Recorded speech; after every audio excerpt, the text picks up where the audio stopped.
బందెనపల్లి గ్రామంలో గత కొంతకాలం క్రితం ఏర్పాటు చేసినటువంటి శివాజీ విగ్రహాన్ని ఎప్పుడో ప్రారంభించాల్సి ఉండే, దాన్ని ప్రారంభించకుండా అలాగే ముసుగు కప్పి ఇన్ని సంవత్సరాలు ఉంచడం అది మొదటి తప్పు. ఎవరైతే ఈ విగ్రహాన్ని ఇక్కడ పెట్టిందో ఒక గొప్ప యోధుడు, భారతదేశానికి ఐకాన్, భారతదేశం అంటేనే శివాజీ, శివాజీ అంటేనే భారతదేశంగా వెలుగొందినటువంటి నాయకుడు. అంతటి గొప్పటి నాయకుడిని విగ్రహాన్ని పెట్టి ఇన్ని రోజులు దీన్ని ప్రారంభోత్సవం కానియకుండా రాజకీయాలు చేసింది బీఆర్ఎస్ పార్టీ వాళ్ళే. అలాగే ఇప్పుడు ఏదైతే ఇవాళ నిప్పంటుకున్నదో ఆ నిప్పంటుకుంటే పెట్టినది ఎవరు, ఎందుకు పెట్టిండ్రు అనే దాని మీద పోలీసు వారు విచారణ చేస్తారు, ఆ వివరాలు ఎందుకు తీస్తారు, దోషుల్ని శిక్షిస్తారు.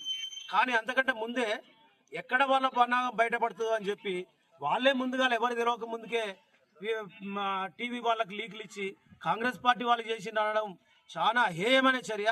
దీన్ని మేము తీవ్రంగా ఖండిస్తున్నాం. మరొక మాట చెప్తున్నా, హెచ్చరిస్తున్నాం కూడా. ఇటువంటి కులాల మధ్యన, మతాల మధ్యన, ఇటువంటి ప్రాంతాల మధ్యన చిచ్చు పెడితే అది రాబోయే రోజుల్లో ఇప్పటికే రాయపర్తి మండలంలో 40 గ్రామ పంచాయతీలకు 30 గ్రామ పంచాయతీలు కాంగ్రెస్ పార్టీ గెలిచింది.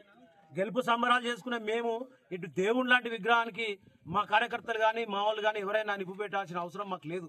ఆ అవసరం ఏంటంటే ఈ విగ్రహాన్ని ఇప్పుడు కనుక ప్రారంభోత్సవం చేయాలంటే ఖచ్చితంగా ఎమ్మెల్యే గారిని పిలిచి మాత్రమే చేయాల్సి ఉంటుంది.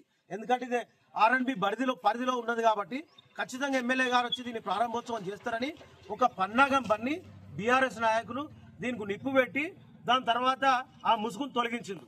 ఏంటంటే దీన్ని ప్రారంభోత్సవం చేసే శాతగాంతనంతో, ప్రారంభోత్సవం చేసే దమ్ము ధైర్యం లేక ఈ యొక్క మహానాయకుడికి ఇవాళ ఇంతటి ఘోరమైన అవమానం చేసింది 100% ఇది బీఆర్ఎస్ పార్టీ నాయకులే.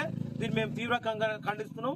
మేము పత్రికా ముఖంగా టీవీ ఎలక్ట్రానిక్ మీడియా వాళ్ళకు కూడా మేము తెలియజేసేది ఏంటంటే దీని మీద అతి త్వరలో నిజం నిగ్గు తేలుతుంది, దోషులు ఎవరో బయటకు వస్తారు. కానీ దానికి ముందు దయచేసి ఇవాళ మహారాష్ట్రలో కానివ్వండి, మిగతా దేశం వైద్యుగా కానివ్వండి, మా కాంగ్రెస్ పార్టీ ఎప్పుడు కూడా అతి గొప్ప గౌరవం ఇచ్చేది ఈ మహారాజ్ శివాజీ గారికి. కాబట్టి కాంగ్రెస్ పార్టీ ఎన్నడూ కూడా ఇటువంటి చిల్లర పనులు చేయదు, చిల్లర కథలు పడదు. చిల్లర మనుషులు ఉండదు ఆ పార్టీలే, చిల్లర పనులు చేసేది వాళ్ళే. కాబట్టి దయచేసి మేమైతే దీన్ని తీవ్రంగా ఖండిస్తున్నాం. సభ్య సమాజంలో ఉన్న అందరూ, పాత్రికేయులు, కుల సంఘాల పెద్ద మనుషులు, విజ్ఞానవంతులు, టీచర్లు, ప్రతి ఒక్కరు కూడా ఈ యొక్క సమస్యను ఖండించాలి. ఈ సమస్యకు కారణమైన వాళ్ళని శిక్షించాలి.